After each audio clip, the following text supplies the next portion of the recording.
শহরে ফের ডিজিটাল অ্যারেস্টের নামে প্রতারণা, আর সেই প্রতারণার জালে এবার প্রাক্তন সেনাকর্মী।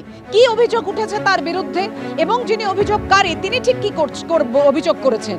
1,75,00,000 টাকা কিভাবে হাতিয়ে নেওয়া হলো, কথা বলবো। আমাদের সঙ্গে রয়েছেন আমাদের প্রতিনিধি পার্থপ্রতিম ঘোষ। পার্থ, দেখো, কাউকে ফোন করলেই আমরা শুনতে পাই ডিজিটাল সতর্কতা, তারপরেও এই ঘটনা ঘটছে কিভাবে? দেখো, একেবারেই সচেতনমূলক প্রচার হিসাবে কিন্তু ফোন করলেই এই বার্তা শোনানো হচ্ছে। এমনকি প্রধানমন্ত্রী তিনিও কিন্তু এই বার্তা দিয়েছেন ডিজিটাল অ্যারেস্ট সম্পর্কে। তো তারপরেও দেখা যাচ্ছে যে শহরে বা রাজ্যে সহ দেশ জুড়ে যেটা চিন্তার কারণ হয়ে দাঁড়িয়েছে ডিজিটাল অ্যারেস্টের ঘটনা।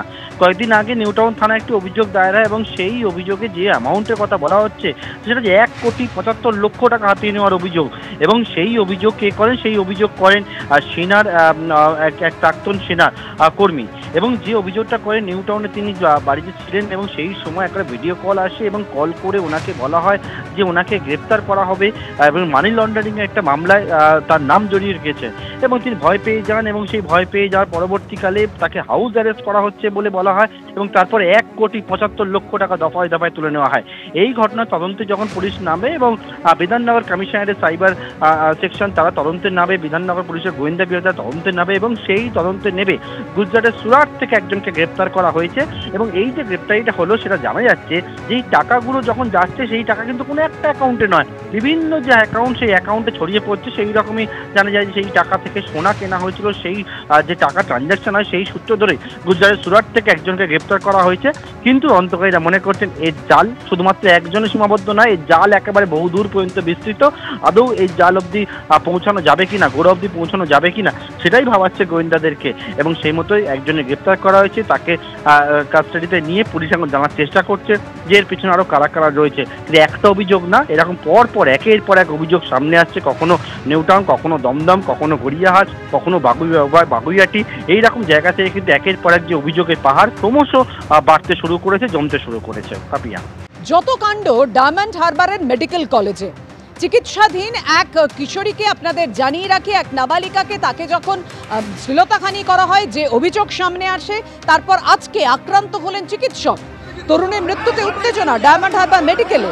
পেটের ওষুধ নিয়ে ফিমেল মেডিসিন ওয়ার্ডে ভর্তি হন এক তরুণী, সেই ছবি রেখেছি আপনাদের সামনে।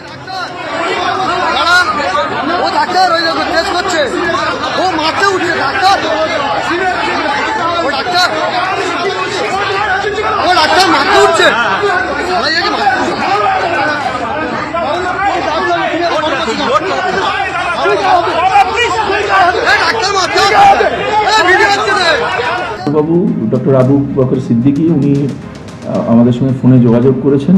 তো উইদিন 10 মিনিটস আমাদের তরফ থেকে আইসি ডায়মন্ড, এসডিপিও ডায়মন্ড হারবার সেখানে পৌঁছয়।